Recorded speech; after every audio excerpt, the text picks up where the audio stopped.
Nazala Kojja Omugezi. Kojja Omugezi kwa mzala. Bayigira kuze. Ntuyo zange. Sagirinya Mr. Update.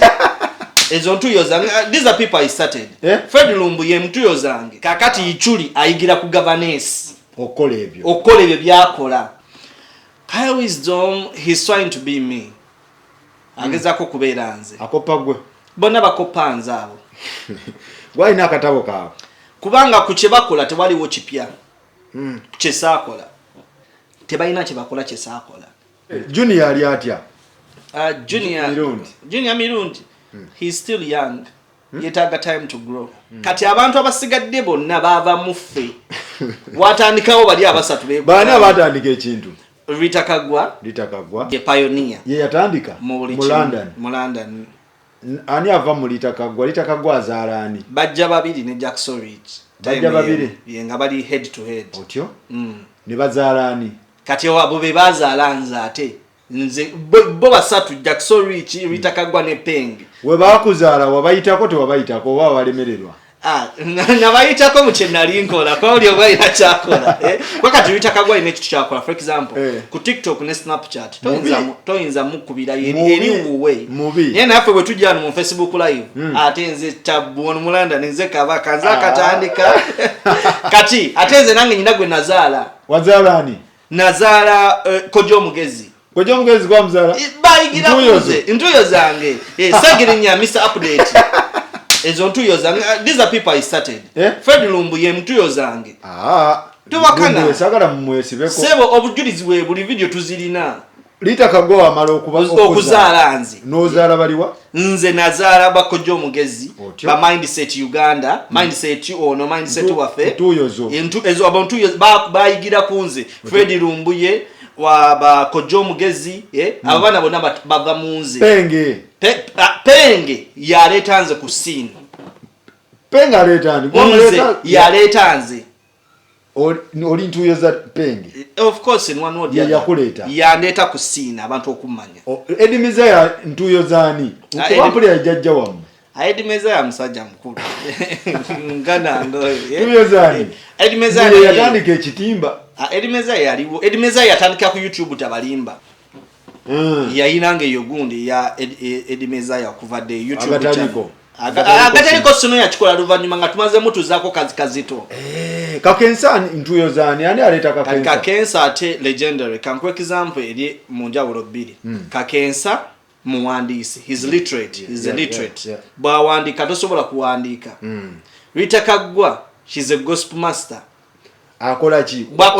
Bwakola olugambo, mwangu wakola lugambo alukolera mu audio mu kuwandiika. Mulungi nnyo mu lugambo lw'ebifaananyi okugatta ebitu n'agattako gossip kye bayita gossip mu mawulire. Okay.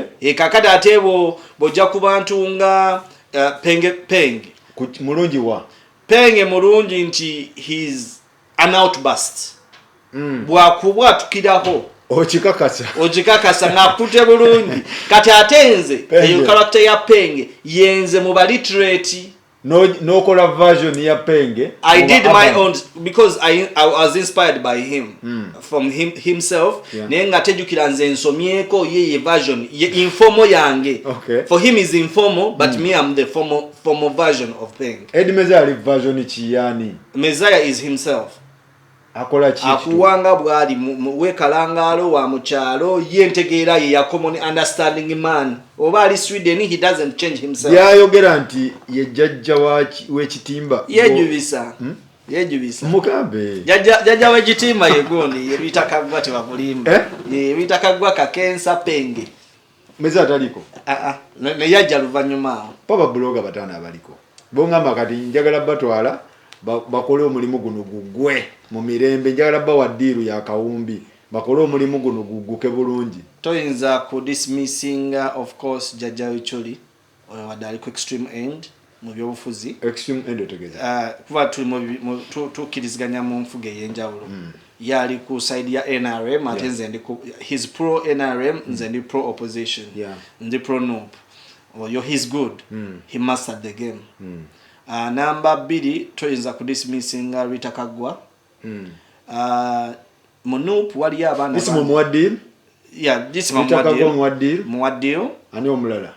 twagala omulimu gugguke. MC Richie muwaddeyo omuwa yeah Eddie Meza yatanatuuka waawo tomuwaddeyo simuwaddeyo kati ne ku side eri yachi ya Noop bobanga ekite kiri political naye ng'oyagala abantu bakutte internet osobola okuleetayo osobola Jebi Muwonge oba no wa Gaye yani ono Gaye wa Noop gwe basiba yani omulenzi aliwa yenna omutini omukulukulu Gaye and Map Media he's good. Map Media more. Kaye Wisdom ali kuti.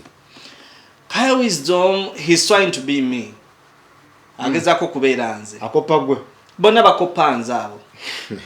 Why na katabo ka? Kubanga ku kye bakola tewaliwo kipya. Kye saakola. He comes and talks he's good in propaganda yayiga. What propaganda? He's entertaining. He's good sagala agamenti muzalawa. He's good but tebalina kye bakola kye saakola.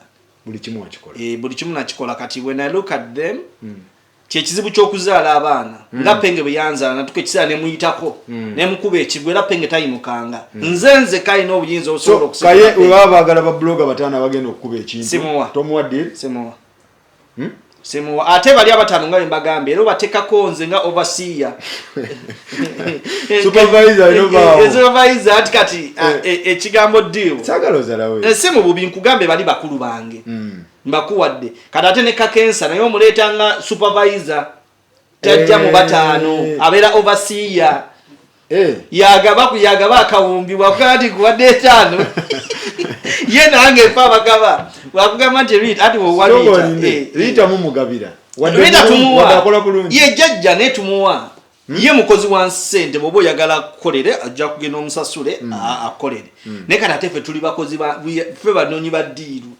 nti omulimu gwo nzeko kubanga nzaaguleese naye mulina supervisinga bye bakola kakensa nange tubeera obasiya Chowa buli muntu abuuza gwe nga tokya bloginga kuba nazaala Ichuli ava mwani ani azaala Ichuli yava mu honestly Ichuli yalaba waliwo nno n'omuntu gwe mutayogeddeeko governess omwana omuyimbi oyo he's very good in blogging lwakubanga ayagala okukikuba mu music katanaba kubeera decisive but he would be a very good blogger so Ichuli ava mwani Ichuli ava mu governess si penge yazala waliwo omuntu akuleeta ku scene waliwo n'omuntu gw'oyigirako omulimu yayigira wa kakati Ichuli ayigira ku governance okola ebyo byakola penge n'amuyamba omuleeta ku scene ng'olonze nfuuse a stray dog kuba nali ndaluse so kiriwo kiti kitegeeza governor wazaala Ichuli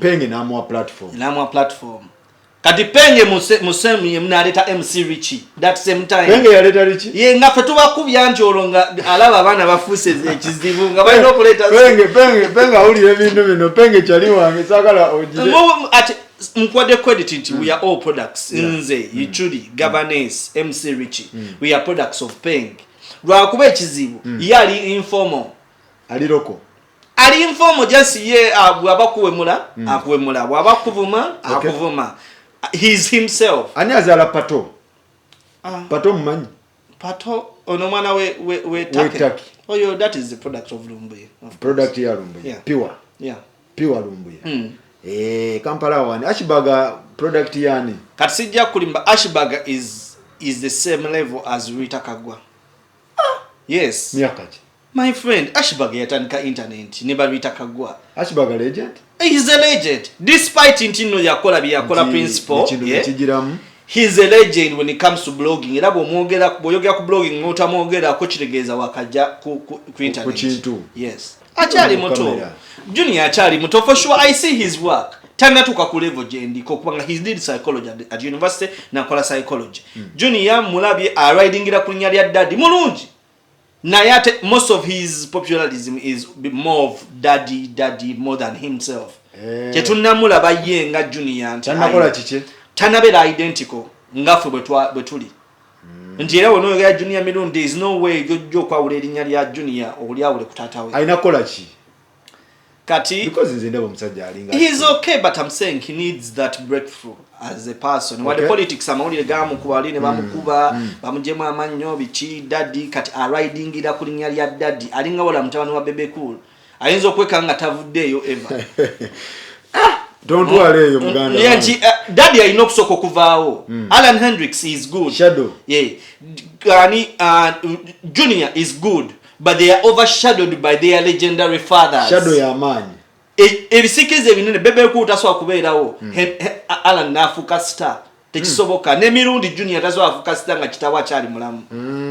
Ali mu shadow. Achali mu shadow yoli. However, tuyina issues eziri mu diaspora that I need people to see, and these issues people know to understand. Nti ngena chogene perspective as a psychologist kwa nakisoma. Uganda je tuyina culture je bayita collectiveness. Ebintu byaffe tubikolanga family, tubikolanga jajja osange wake wa Faruku na mama we yakuza abana ne batamanyi batazaala simanya mwana wa Senga simanya mwana wa Kojja simanya ono Senga wa mono Kojja wa tebiri yeno wano buli omu ali uwe nsobola okuba nga nswano nga mama nga asula mu kibuga ekiddako nga tumaze emyaka 10 tetwebuuza kati ne twesanga nga lifestyle bakita individual differences nti lifestyle y'omu Africa is collectiveness, lifestyle y'omu Europe it is individualism. Chovola bosanga neno tuli ku TV buli omu alina TV uwe buli omu alina ki buli omu alina essimu ye musobera mu junga buli omu ali ku simu ye. Uganda kiri different. Tata agula TV wakamwe namwe no okujja ne mulaba nga family buli kimu kiri amwe wano Jafaruku nga saakuyise wange nesikuwa na mmere oba temubasobola bali expensive tebali expensive lifestyle ekintu kyetulwanyisa waliwo omuzimu baguyita system ogwa wano system ya wano abakazi bagamba abasajja tuli babi n'abasajja tugamba abakazi batuyisa bubi which is a big problem for everyone.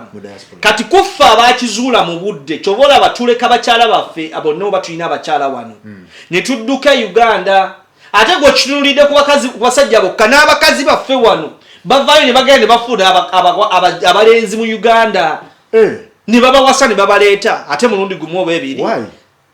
Kyekiri kyenkugambye system wano yakolebwa nga eyawula abantu tegatta abantu system yeno kunti culture ye Uganda oyomba n'omwagalwawo muganda wo n'abiyingiramu senga wo n'abiyingiramu wano olugenda ku polisi akuba essimu emu he slapped me polisi ejje kukwata tekuwuliriza kasoba musajja ngabakufulumya ofuluma n'ogenda mu komera ne bagenda n'abaana ne bakuwerako obujulizi mu gundi social worker n'eyingirawo kati system yabwe generally system ya wano tetuwa chance eyo to amend families. It's a home wrecker. Okay.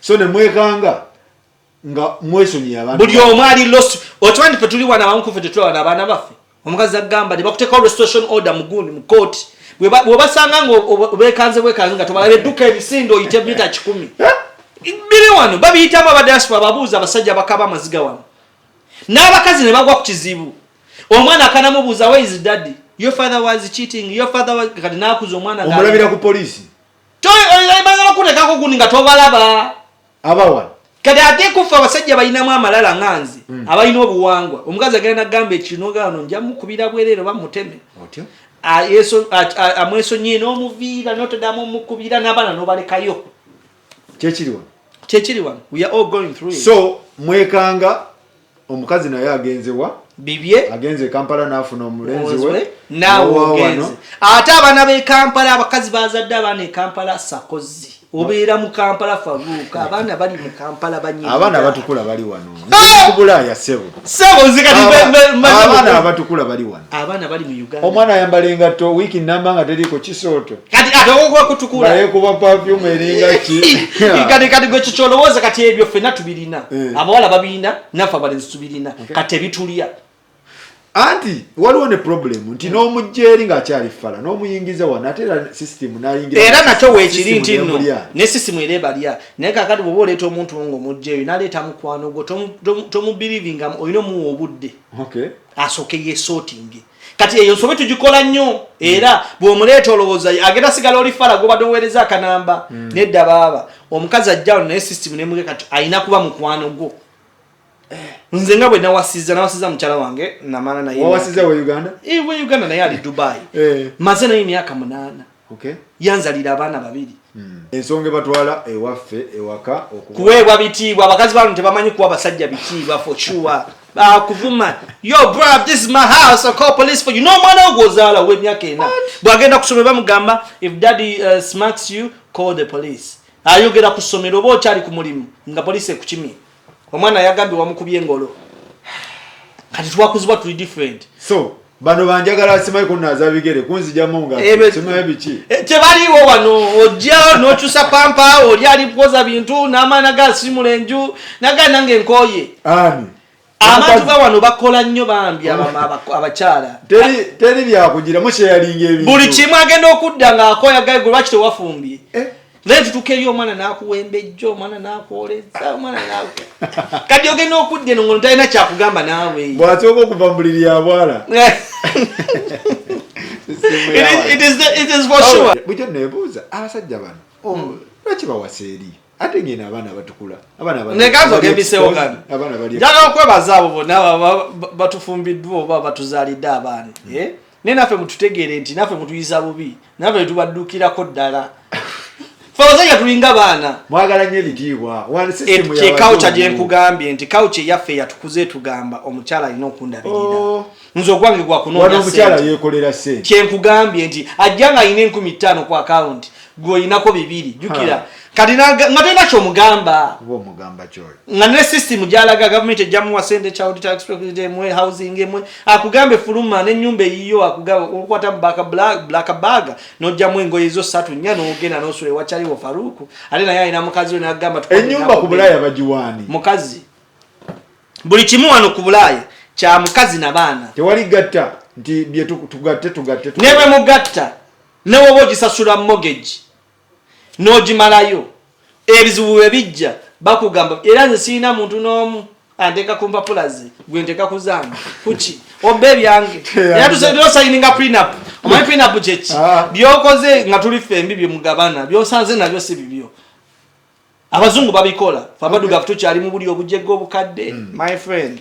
Richie yagamba ayambala engatto ya kakadi ya Jimichu anti kakati Richie mambi Richie akyalina amaalo Richie yave South Africa najjake Holland afunye ku butuuze yakabufuna yafunye akatabo ka Belgium chobola atambula nga njuki he's here he's not seen kati Richie byakola nabikola 7 years ago Richie Richie nini he needs to explore ajja tuke kiseera akowe nganze kati sikyali nyanyonyi nindaga kati mu myezi 3 emabega mbadde mu nsinga 11 wanda bye kunga ntadde nti ndijinde ninga ye Richie uli wabeera mu ka business class ne walero tozo kunzija kugundi nakakomaho ate ngira ngenda kutambula kitegeeza alino mukkiriza item stage je nagambe ku Dr. Kuluthum nti Richie alino kuita ku stage asukatambula ensi yonna akakane mu mwoyo nti kati njitambudde akakane kubanga byonna gyatambula natambula yodda bwe kiba mu UK wano I am one of the top 10 most traveled Ugandans mu UK wano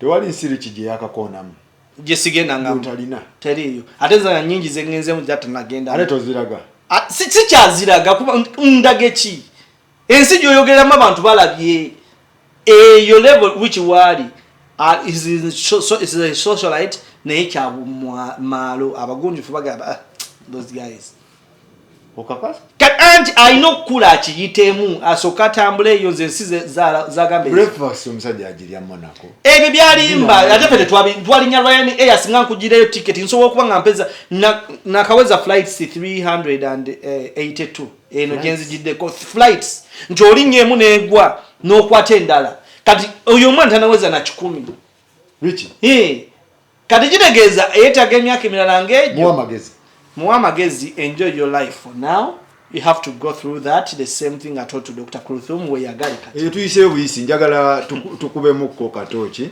kubanga munna ebintu ebyo mbadde nino mutegeera omuntu gwe tuli naye akalu twakoma otegeera akalu wali bududa wali rusali butiru kati sebo olina kyotabulidde bantu kati ateze mu babloga abalibo by then kati ateza abakiikirira when it comes ku byebitiibwa sebo nafuka honorable wafuka once kasawe simbawo oba ofuze honorable oba blogger yasoka nze blogger munsi yonna eya Uganda ne Bulaya eyasoka kwesiba ku bulevo bwa MP kikulu ate ngina n'ekifo kyakyezigyako ekinene asigenda kwadibirika kati baizo okungu wakati so kati kalulu kawe kiki nagenda soke tuve gye ndatandikire Lubaga ngendo tuke Lubaga kawanbaga kadi ya nubu nagamba twali 16 ekiwatule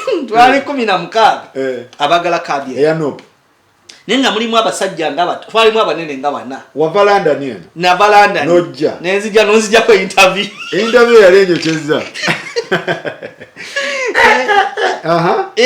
newe simbawo naye kati mwe mujjukira nupu mujjuki twalina people power nga tunaba kugenda mu nupu twalina people power fenanga people power kati ebine becoming serious notuke Lubaga bwe natuuka Lubaga ku ground omanye Lubaga oyo munene munene buli muntu yenna agola bali mu parliament tomunyoma nga tomuvuma this is one thing I want to tell abatulaba omuntu yenna ayingira parliament aba yateekamu nnyo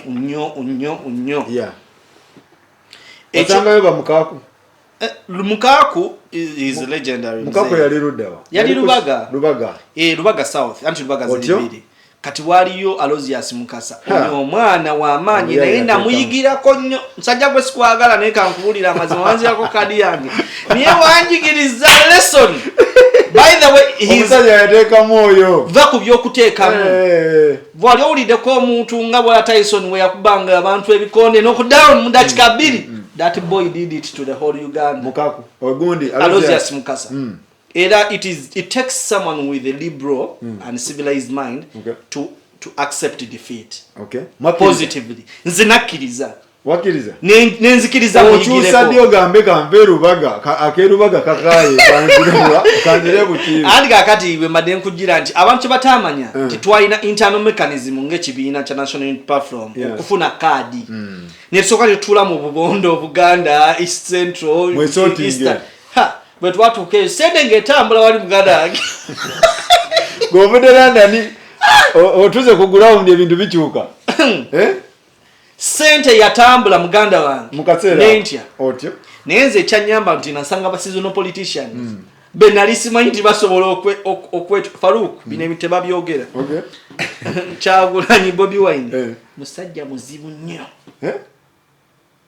oyo musajja yemu ku basajja basinga amagezi ku nsi kuno otyo yakukwata ngova ne masters bye London nakutera ali omwana afa ya base yakoma musini ya 2 namukusimba natekalika joino gena sebo mukulu amanya nzeyiga ekintu kiri ku ground kati ida omwana nga bamuwadde obuyinza obusalawo onowunya ku kadi batojunyemu ng'empapulaze ne bwojjanga yeggwe na biro bagwani obagwe kamiliyoni oba gwani zina okusooka okuyita mu mikono gy'abaana batenga office za njawulo atyo wakikola ate kadi nagifuna ntya nalina okusooka okukakanya amalala gange agowa bloga agebulayo nzikirize njige n'ogifuna Nasinafuna card eyo. There's a lot of things that begin because people think politics is just a matter of very funa card. No. There is internal processes as better mu bibina. Era nze 2021 wadi tutwayingira mu president isayingira mu parliament. For me it was a very big opportunity okumaturinga. Chopola ne ku blogging. Tonda bayo just for a matter of doing it kubanga I transformed a lot. Akalulu kagenda katieri gyewagenda akalulu ko nanonya akalulu bakuba oba bakuba nga sina tukakuba akalulu kansuke nebaza abantu bebutiirwe abantu babugisu region era abagisu bonna abandaba I think tulina Uganda is bigger than all of us era tebakulimba nti abana Uganda besosola kubanza abagisu banzikiriza ng'ovudde London amanya ga Buganda ne banzikiriza ne bantera emikono ku mpapula zange nga sinaba kugenda okwewandiisa Muganda nga tobawadde ade 10 n'ekyo ne basawo ne bagamba ono Muganda katukole ki tumuwe ne banoonyeza akalulu ne babasiba ku lwange ne bantegekera ne bampa obululu ekyo toyinza kisanga anywhere era njagala bebaza abagisu mbagambe nti no omuzukuru wenyu mulembe Webazizza. Mbebazizza abantu abagisudya. Okomawo tokoma oba wakamatidde wakakoye. Kakati nyina njagala okutwala naye nga sina kutwala okankubuli ebyava mu kalulu. Akalulu ko nakawangula for sure. Wakawangula? Naye yogera amazima. akalulu nakawangula. Gubulira mazima. Dia forms tuzirina. Naye abasajja batusiba. Sajja ne batukuba emiggo ne batugamba wakati wa akalulu n'obulamu tondeko kimu. Okakaza. Kye kigambo kye nakugambye nti tonyomanga omuntu ayingidde mu parliament ne bamulangirira.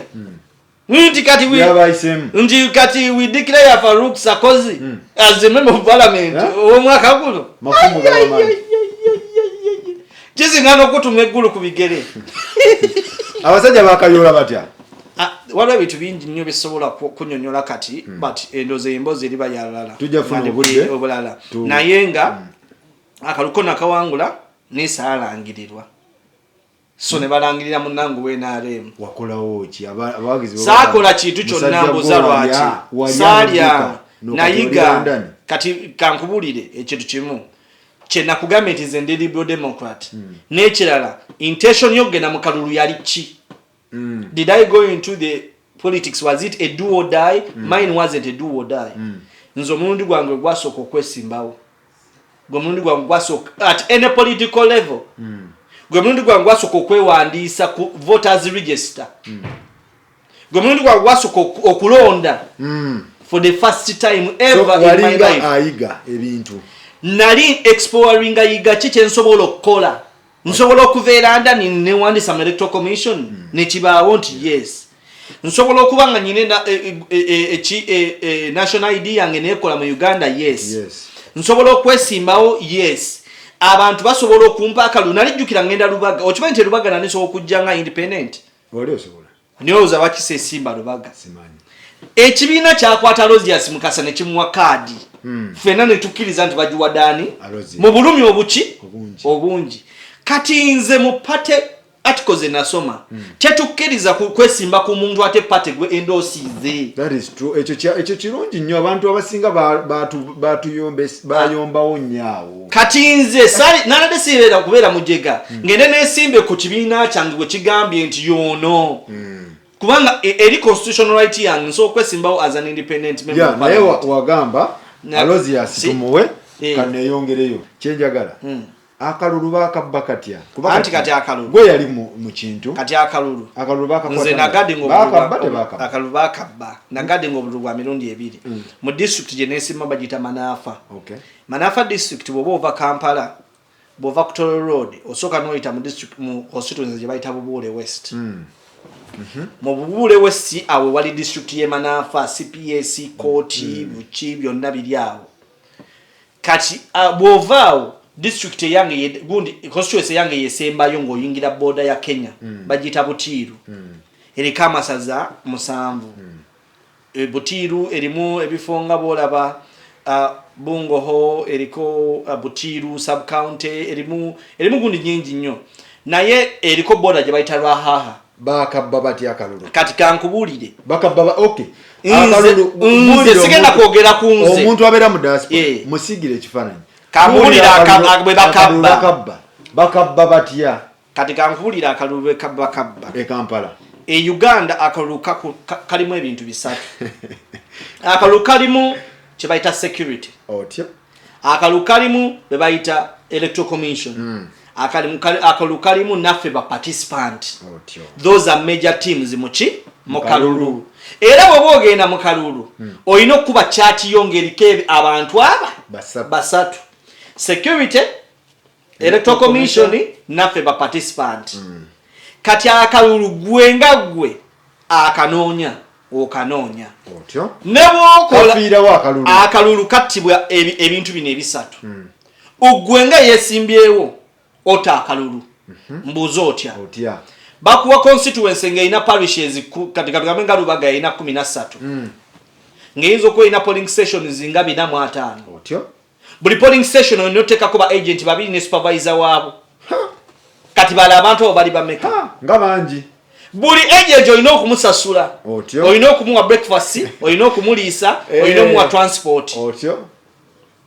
Ate buli kalulu kati olonjogera kugwe gwenga biringa binanze zange zali 272 mu constituency yange yonna kati station bina buli emu oyagala ka bakumba akalulu babiri ne supervisor wabwe be bantu basatu tugende maazo oshegera kakati ugwe webisa akalulu nga toyina ba agent bakakuma otyo gwe watandikirwako so this is how we webisa akalulu awo ne basoka bakubira mu kavuyo kati ebisigale byonna bingenda okwogera bitandikirwa kweye ensonga etandikirwa so ngona ayagala owangula akalulu ke Kampala ka Uganda so okole chat nga buli polling station gyolina oyinako ba agent babiri obasasule ne supervisor ate obasasule in advance buli kimu kibawe babere facilitated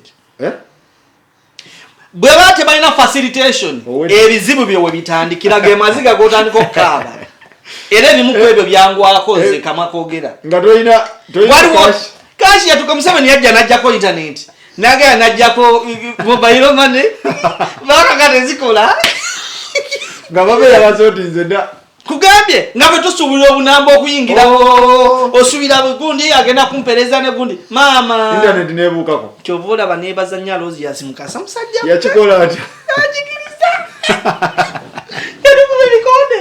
Rekode yatukuba oyiga bwo yagala okuyiga polling station oyina meka oyina bina nsanvu wetaka ko buli police station abantu babiri otyo kati bwo oyina basa sura meka eyitone nnyo nga mu kitundu obe biri obe sakisizira kati nkugambye ekitone nnyo otyo kati kitegeeza kantandikirawo kizibu wekivira oli atakwagala kati mbadde nkugamba nti ezo parish gyemiruka wawoze bayita zones ne villages ogenda breaking down akalulu to those levels kati ososanga parish supervisor nga yakulidde ba parish gundi bo bonna yabakwasaganya tososanga parish emu ngerimu polling stations nga amakumi omuluka gumu nga wolaba nti mutundwe osojisanga mu Lubaga nga mulimu ebifo ebyokulondebwamu nga biwera nga 30 otyo muluka gumu kati ntandise kufa balonzi anakubba akalulu ono gwe wesimbyeko atandikira ku parish supervisor wo kubanga omuntu okulya akalulu jukira kankwe example akalumu yinza okuba example nga ya Lubaga erimu abalonzi 38 mukalu konna akabeera wabeerawo kibayita vote apathy vote apathy nti kitegeeza kinti abantu abeewandiisa n'abantu abalonda wabeerawo gap nene nti abantu beewandiisa 38 suubira abantu 10 okulonda oba 12 kakati obululu bwonna muweegabanyizaawo maathi atandikira eyo so ebizibu byonna ebikaaba mu kalulu wano wansi bitandikira kuba agenti bo basasule oyina kukola ki okubeera kati sigenda kuya kyolina kukola kampulire kye bakukola okubba akalulu gwawanguziza ono akwesimbyeko akalulu kabeera wakati w'abantu aba babiri oba basatu be balina okubeera ku toopu nti kati kwono katugambe gwe namba 2 oba gwe namba 1 oba gwe namba 3 namba 2 wo oba namba 3 wo bwajja kuba agent bo wabadde ogumu ekitundu ye nga akwata bawe emitwalo 5 ngaba ate jjukira tewa ziri gundi zonna abeerako ne stronghold nti ayina emiruka mulimu emiruka 13 mu Lubaga ayinako stronghold ya miruka egyo waliwo emiruka gye bagita egiri determinant mu kalulu egirina abantu abasalawo kankwe example mu Lubaga waliwo Kabowa waliwo Mutundwe Nateete ne Busega ze zisalawo awangula egyo emiruka ena ne bw'otomongerako kalulu konna aba amaze okuwangula akalulu ke Lubaga South akwata ye gy'amanyi gy'atalina maanyi gwe gy'olina amaanyi gwasinga okutya najja n'abawo emitwalo egyo nga gwewataddeyo gumu kitundu ate ng'olaba otaddemu abantu b'omu diaspora omukulu ono yali ku gurawundi muleese mutegeere ekintu we kitandikira okwonooneka nga tonnateekamu maanyi nga tonnateekamu ssente tonnaweereza ssente bye tulina osortinga omukulu agamba nti ku gurawundi wano wewava ensibuko y'ebintu lunch time akola atya ku lunch time ng'akwata bano ba agenti bo constituency yonna ng'abaleetera emiceere n'enkoko ne soda Juke yalese eziki awera munababo gojana bawanti chali mu mami awunya daddy gigaja agamba omubaka Luzi yasagambye kamere kako olimekola ngoli munjala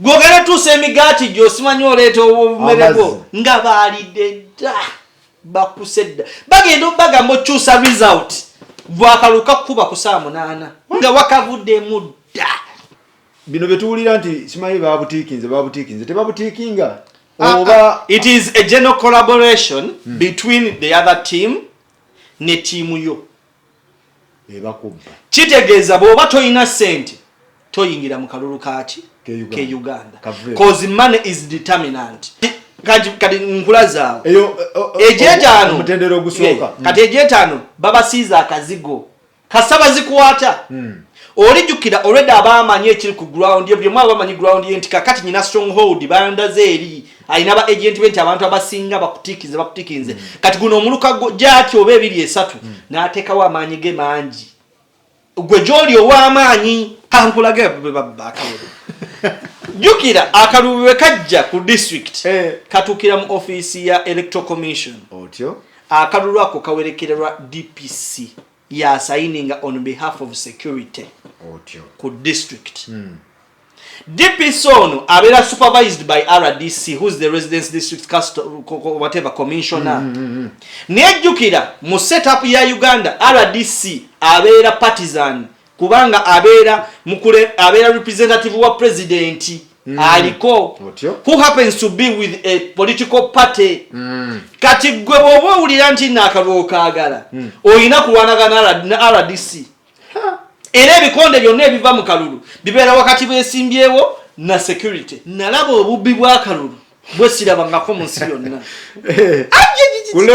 kulevoyo gye weesimbako jukira nze nali nkuuma Kyagulanyi nga nkuuma n'akange kati nga nyina dyera fomu zisoma birala kyovola Museveni yabagamba tusooke tutaasa akange akamwe MP babakuba nnyo ku levo zino kyenkugambye ndize bwe nawangula basooka tutaasa Kyagulanyi bwe nawangula akalulu bankuba emiggo gya mirundi egyo Kyagulanyi talina wangula wano naawe toyinza kakombako RDC nangamba you man go away this is not even Namoya inakauti yagesema mutundu etu nzaje yangamba toswa wangulano kalulu oliweri toyinza kawangula abantu bakakuwadde RDC nangamba tojja kakola ki tugende ku level sembayo bakakwatira muwa akalulu kabbibwa okuva wa Sam kaka n'omunaana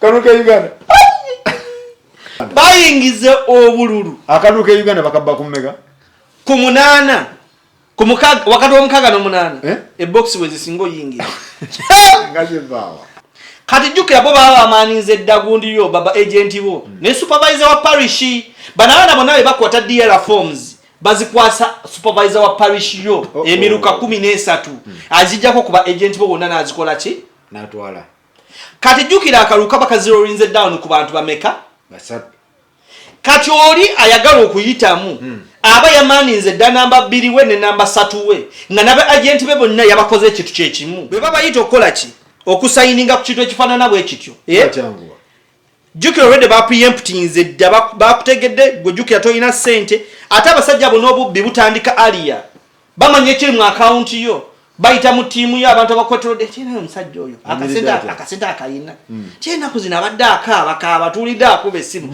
abadde blogger London yawo talina bulungi adde blogger London yawo talina bulungi ssente nga bakusindika ne bamanerenda bakucekinga oba olinayo ebyokuwaayo bakuwole ssente gwomayo kiri mu kalulu awo okanda gayi kusanga kubukedde naye okanda naye kubukedde gayi najana MP oba yagayo akasente kakalulu facilitation nza akasente nkalina nanzigulira butu nga alinamu akawumbi kasente naye olubuto lwannoma nzaja no yazene zigenda mu kalulu baba setting abo balenda simanya baba setting tobola abantu bakabira mu kalulu baba sinze byabo setting baba twala baba setting nebe nyine abagala okubba ebintu byo gwe kasookere ncyanti oyagala kwesimba oba abanoonya mu kitundu gundi tulinamu abantu bameka nti 20 bajja be bakunoonya bakusanga ku luddo oli eyo mu bigundi oli ajja n'agamba electoral commission katugamba akalu abantu balonze emitwalo 6 emitwalo 10 nejukira electoral commission yawereze emitwalo 38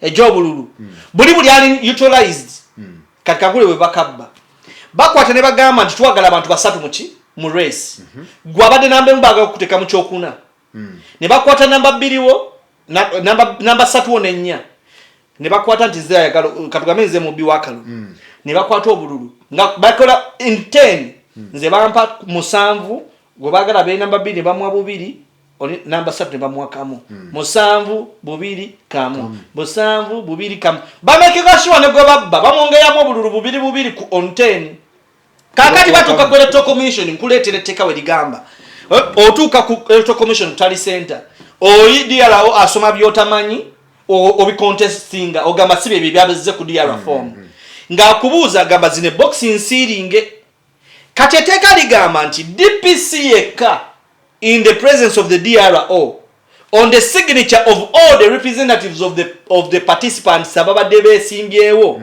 beba inobinza kasaba signing olupapulolo ntituddemu tubala akalulu DPC akizibwa okumenya sim DRO nagamba bademu babalachi obululu jukira balonze emitwalo 10 DRO mu mateeka agamba kinti eteka ligamba ki DRO agenda babuuza mwina sente tuwa abantu bano bakoyedde baddemu babala akalulu nti yes bebaddamu okubala akalulu jukira gwe nawo obululu bwabadde katugambo ine emitwalo 2 bakongerera bubiri buli 10 bugenda okujja nga bayongeza obululu 9 bakubyerwa jukira nabo beyongedde emitwalo 3 bakubba bakongera ajikaza nabo bera mubbi so mugana wange Lubaga kati DRO kankudirawo DRO nga tanaba kuddamu kubala kalulu aba signing sante kinaava mu kubala mugenda kikiriza ndiye jukira bebade bakubba nabo bakubaze nti nawo ogenda fuka mubbi ku kye bakoze bakongera bagenda okubala obulunga yabade n'ebiri emitwalo 2.10 oyine 2 mukasa 3 DRO form zolaba wabade n'ebiri naye wali bazemu okubala ngoyine 3 2 kitegeza naye wabbye ate jikaba bamaze okusigning ate kinabalwa kye tukiriza so muganda wange tuveye kati bino byonna tulina kukola tutya nga tonna bayingira kalulu ku level ya MP 226 nonyo obuwumbi obwo bwaki tosobola kuyingira mu parliament nga tolina buwumbi 2 kunonya kalulu kana ke twavuddemu buli ali mu parliament ya spending 1 billion plus bwe tuba twogera kwa Rosias Mukasa yayingira obuwumbi 3 nali mu kalulu nakuba ebipande 7 nakuza amafuta nanonya akalulu I know what I'm talking about without mu 2026 ataina buwumbi 2 sendezo zitereke ku level ya MP sendezo zitereke wesonyi ebyobufuzi pozi ngoyagala kuyisa bivulu so baganda bange bali mu diaspora abaliwo abali ku ground ebintu omukulu no yali mu kantu ye yakawulira ngawe kabeera nali bulijjo munonya mbulira ebintu byali bitya obakakwatamu tebakakwatamu naye agambe oba tolina buwumbi obwo ku level ya MP akalulu ke Uganda 226 keso niwe naye akubuulira engeri gye katandikibwa okutabuka eri wansi eri ku ground gye katabukira eyo ne kajja katabuka okugira oti okutuuka mu koona eno ng'ebintu saa 6 awo bayingize box gaje zivudde saa 6 katabukira ddala so muganda wange njagala tuveeyo eyo naye ng'odda todda akalulu nkaddamu nyina ekifo kyezija kate kinene wale nnyo mwe ddala tukolagane next time.